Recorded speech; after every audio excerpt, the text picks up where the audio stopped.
Some viewers may find the following video disturbing. Viewer discretion is advised. Welcome everyone. Today we're going to be talking about the Hello Kitty murder part 3. Today we're talking about the tragic life of Fan Man Yi.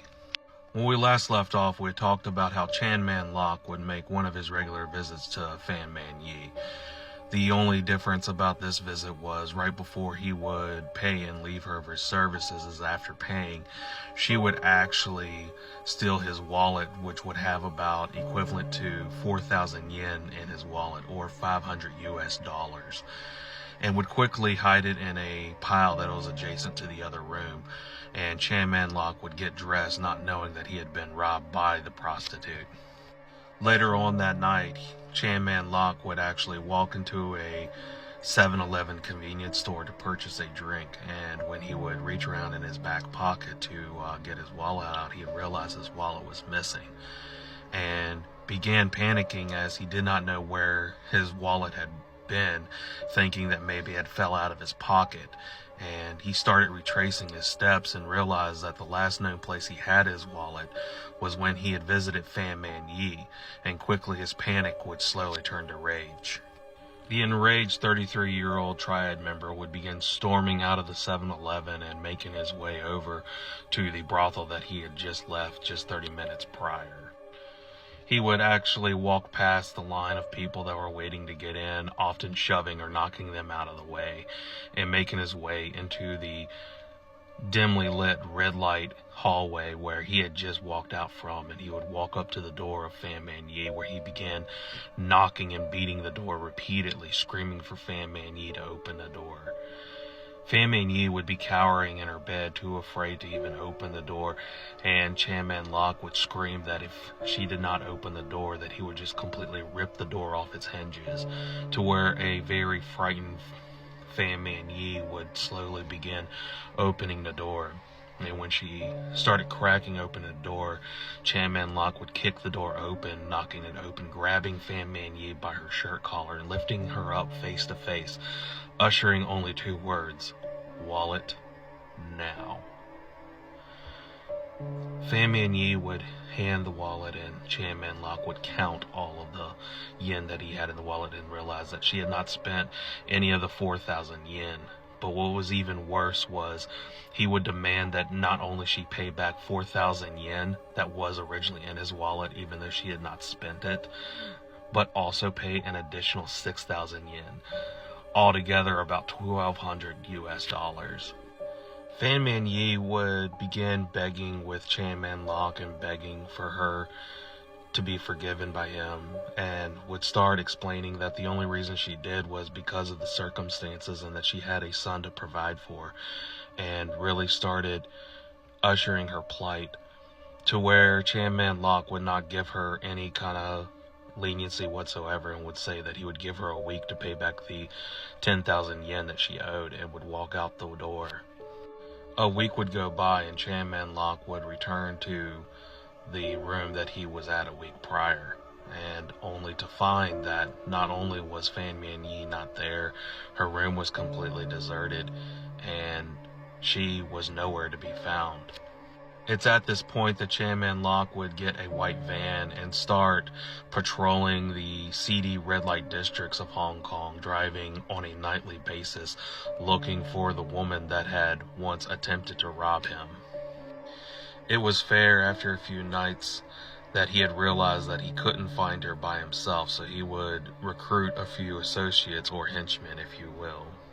The first to be recruited would be a henchman, 27-year-old Lang Xing Cho, and other than him, he would also recruit 21-year-old Lang Wen Loon.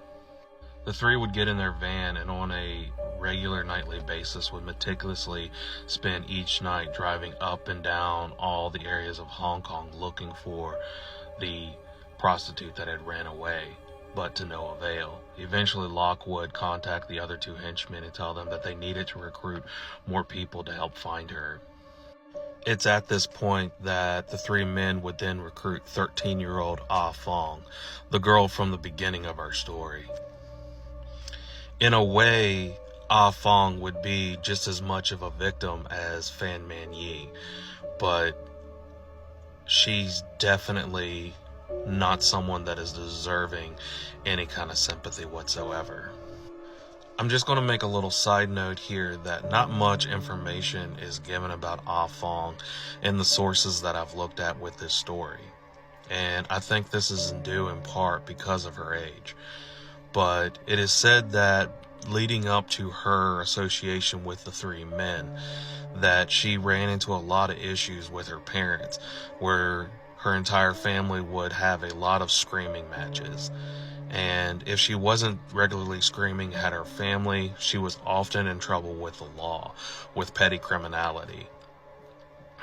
And it's said that shortly after she turned 13, that she ran away from home, where she would then meet Wang Lun, and the two would quickly begin dating. Now, I also want to keep in mind here that Ah Fong is 13, where Wang Lun is 21 years old. But this would be the most minor set of the issue in this situation.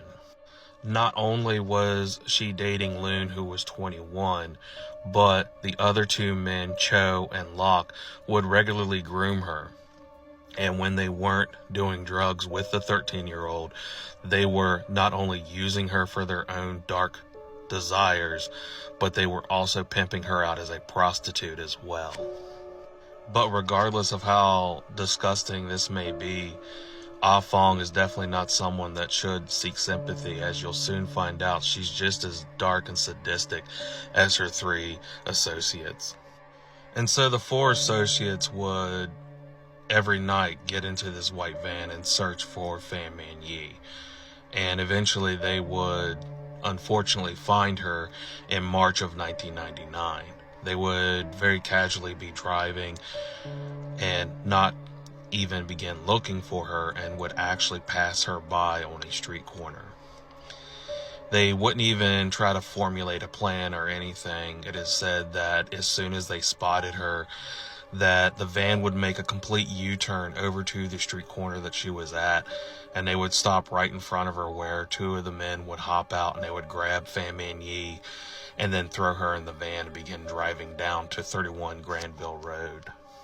Now, originally Chan Man Lok had decided that when he had abducted Fan Man Yi, what he was going to do is basically take her to a personal apartment and actually pimp her out until she was able to pay the 10,000 yen that he claimed that she had owed him. But with all the times that they had spent looking for Fan Man Yi, it gave the associates time to think of more darker, sinister ideas to perform on Fan Man Yi. And by the time they had gotten her and taken her to 31 Granville Road, you could say that their plan had changed entirely. It is said that when Locke had purchased the apartment, he had completely decked it out in Hello Kitty everything, as a way to just kind of make it more of a more lively looking apartment for possible clients that would purchase Fan Man Yi. He would put everything from the walls to the bed sheets to the flooring to the carpets to just decoration and everything in full Hello Kitty gear, which is really disturbing considering the really dark and twisted things that went on in that apartment. For one example, they were constantly bringing in clientele to use on Fan Man Yi, and she would not get or see any of the yens that was being paid to her. And one of the ways that Locke would keep her imprisoned in this type environment is he was constantly raising the interest of her debt, to where eventually it got to the point that it was almost impossible to pay back the debt.